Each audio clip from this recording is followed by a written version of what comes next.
number one theme that I saw happening was talking about what is in store for the housing market in 2022.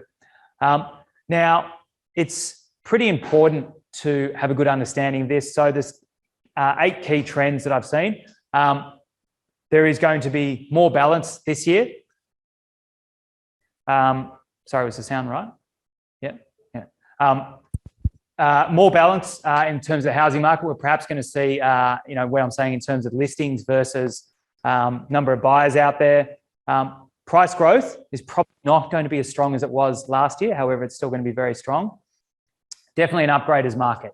Now, the reason why I say that is that if you currently have a home, you would have seen that tremendous growth. So that changeover is going to be a lot easier than for first home buyers that are jumping in. Definitely going to make a comeback after having a very hard start to the last couple of years.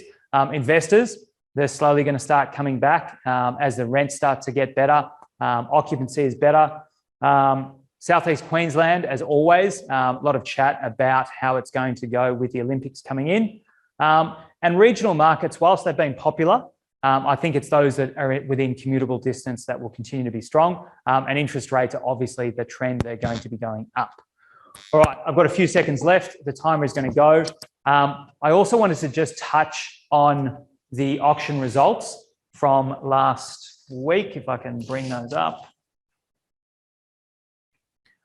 So we saw a really strong, there was almost 3,400 auctions. So Super Saturday in both Sydney and Melbourne. That was the biggest number of auctions in February since records were done about 15 years ago. And 70% generally and above across the board. So again, very strong for this time of the year. And those of you that were fearing that perhaps as more properties came to the market, that we wouldn't be seeing those strong clearance rates, they're still definitely there.